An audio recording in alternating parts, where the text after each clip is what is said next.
depending on which names. Maharaj explains to us in Gurbani Guru, koi bole Ram Ram, koi Allah hai. And some are calling him Allah, some are calling him Ram, some are saying Gusai, and we are all sitting here together and chanting Guru Mantra, which is Wah Guru. And Maharaj explains to us that Paramatma, Niramkar, God, Bhai Sahib was just explaining to us, Mere Prabh Sache Ek. We see when we are about to play a game that we're interested in, whatever sport, we all go to a common ground and we have opponents who we worse and we play a game. In the same way, Maharaj explains to us that we are all here in this world to play a game, and the ground in which we come to play is this body. This body that we see, which we know as the human body, has been given many names in Gurbani. It's called Manukhade, it's called Pind, it's also called the shed, it's also called a house, it's also called Har-Mandir. Jumara Das ne Har-Mandir eho sharir hai, Gyan Ratan Pargat hoye. So our mind comes inside of this body every day to play a game. जिन्हों आप सारे हमारे दीवानी दे विच पढ़ते हैं, दिवस रात दोए दाई दाया खेले सगल जगत. During the daytime, we all enter this body, and whatever deeds our mind commits when we are inside of this body determines whether we are getting closer to God or farther away from Him. So now, when we come inside of this body in the morning, our eyes open, we live our life here where we have our friends, we have our work, we have our school. But when we leave this body at night, we forget everything. Everything related to the world, when we leave this body, we forget it. And we do that every single night. Har raat aapa sare shareer nu jadon chhad ke janne hain, all our relationships, anything that connects us to this world goes away. Jai kai wari aapa vekhya hai, any kind of worry or tension inside of us, when we go to sleep at night, that worry, that tension goes away. Why? Because the mind has left the body. Our connection to the world has ended. Now, in the same way, Maharaj explains to us that the same way that our connection goes away when we all leave this body, one day there's going to come a time when our swasa rupi tan, this air that we're breathing in, that has been given to us by Paramatma, air, these breaths that we're taking, this is the time that's been given to our mind. However long we are breathing for, that's how long we can all stay inside this body. And when our swasa rupi tan, this money of breaths that has been given to us by Paramatma, when these end, we all have to evacuate this body, right? That is why this is sort of, you have to think about it as if it's a rental house. Whenever we live on rent, as long as we're giving money, we can live inside of that house. But when we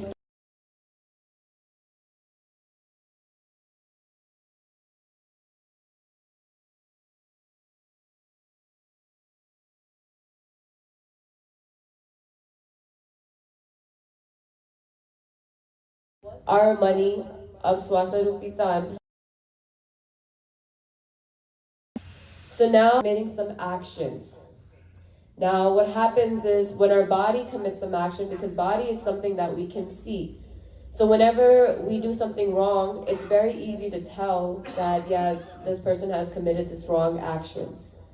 But Maharaj explains to us that it's our mind's action that are either taking us away from God or making us more closer to Him. So now mind is invisible. We can't see the mind. And one thing that we need to keep reminding ourselves here is mind is the real us. Oftentimes when we think about who are we start thinking about our body. But Maharaj explains to us that it's not the body, it's the mind. The man, ਜਿਹਨੂੰ Maharaj ਸਮਝਾਉਣਾ ਕਹਿੰਦੇ ਮਨ ਤੂੰ ਜੋਤ ਸਰੂਪ ਹੈ. Just like Paramatma, he has no shape, no color, no form. Maharaj explains to us, Roop na rekh na rang kish tragun te prabh bin. In the same way, our mind also is jot, just like Paramatma Nirankar is a form of light. He's Prakash Roop. In the same way, our man is also a form of light. He's also Prakash. He's also a jot. That is why Gurbani Guru says, Man tu jot saroop hai apna mool pehchan. So now, that man, which is known as the mind is us, is the real us. And as long as our mind is inside of this body, we can use this body, but when our mind leaves the body, then we all see that at night, when our mind leaves the body can't function on its own. That is why we have been told that think of it like our body being a vehicle and the mind being a driver. When the driver enters the vehicle can function, you can go places. In the same way, when our mind enters this body, this vehicle, ears, we can use our mouth. But when the driver leaves, the mind leaves, this body is not functionable, right? And that's why we say this person has died, and that they no longer are able to move their body. So now, that is why Maharaj explains to us in Gurbani Guru that is man ko koi khojo pai, tan shute man kahan samay. That where does the mind go when it leaves the body? That's a question that Gurbani Guru is asking us to ask ourselves. Then in the same way, Guru Sahib explains to us, Suno re tu kaun? Guru Sahib is questioning us, like, who are you? Kahan te aaya? Where did you come from? Eti na jano ki eti ki muddat chalte khabar na paaye. Where will you go when this money of breaths has ended? Now, for example, we were previously talking about the rental example, that as long as we are giving money, we're able to live in a house for rent for a certain amount of time. But then, let's say one day the landlord says that they want to sell the house and that you can no longer live here. Or we ourselves know that we can no longer afford to live in a certain house. What do we start doing? We start looking for other accommodations. We start looking for other homes where we can go ahead and live. Now, in the same way, Pasha is asking us, Maharaj is asking us that you're here for a limited amount of time. Do you know where you will go once your time here in this body that you're currently in has ended? And if you don't find that nijkar, that tirkar, that sacha mel, then we see that, for example, in the world here, when people who have no house to go to, then what happens? We often call them homeless people. And what happens to them? They suffer. Dar dar te jaake thokra khande ne. In the same way, Pasha explains to us that if we don't find that sacha mel, what's going to happen to our mind? It's going to end up going into 84 lakh juna, right? Because those are also homes, whether it's the home of an animal, as any different kind of species. If we don't find the true house, the sacha mel, the nijkar, the tirkar, then what's going to happen? We're going to end up going into those homes. And Pasha explains to us that in this game that God has created, when we are all inside of this body, what happens is we start playing with something called Maya. Just like we were discussing yesterday, Maya are our socha, our vichara, any type of thought that we are thinking. Whether it's a good thought, satoguni socha, once again, like having kindness, compassion, being tolerant, being generous, being empathetic. All those good kind of types of thoughts are called satoguni thoughts. In another way, we have the bad thoughts, which are called tamoguni thoughts of kam, krodh, lobh, moh, hankar, jhoot, dvait, ikha, lust, anger, greed, attachment, pride, hating on others, slandering, gossiping about others. All the negative types of thoughts are called tamoguni thoughts. And the third type of thought are the rajoguni thoughts of hopes, tensions, worries, desires. These three are called Maya, Rajagun, Tamgun, Sadgun, Kaiye Eteri Sab, Maya. Now, the goal of Maya is to make sure that our mind doesn't remember God. If he ends up remembering God, he's going to start committing actions, for example, like reading Bani, doing Simran, chanting this Maya inside of this body. Then what this Maya does is connects us to the visible Maya, which is everything that we see here in this world.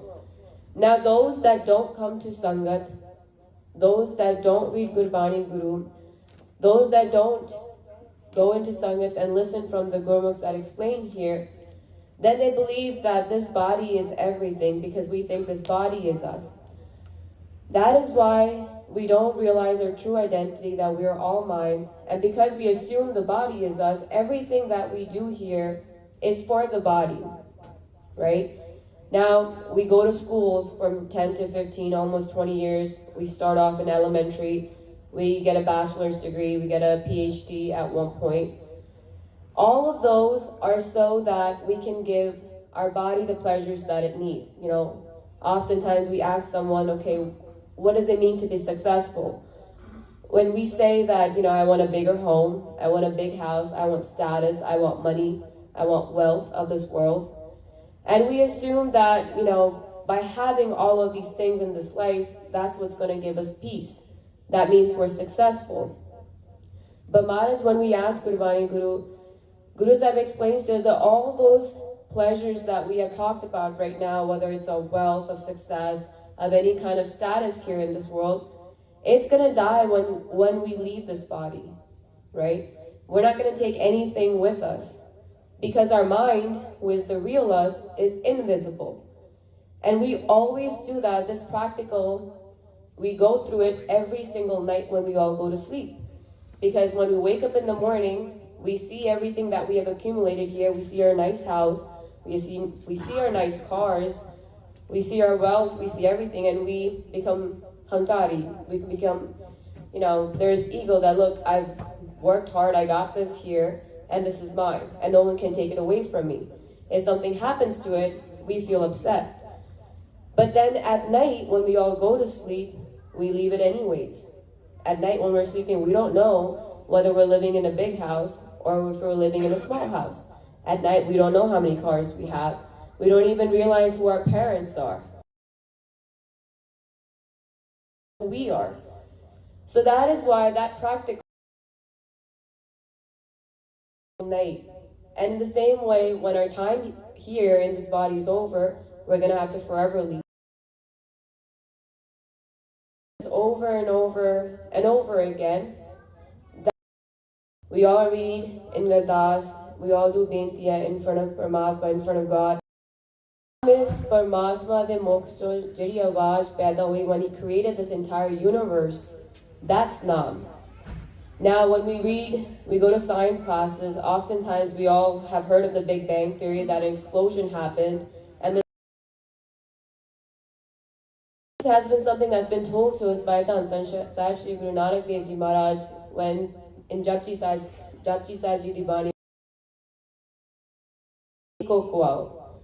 So science, this is something that science has just figured out almost like a few years ago, but Guru Nanak Dev Ji, who has told us many, many years ago that this whole,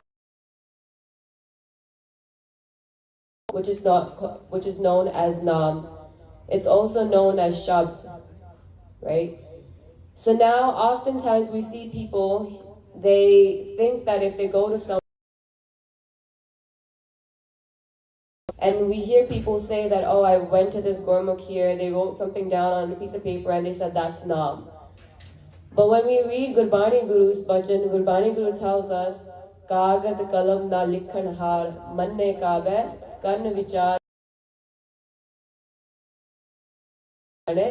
man koe.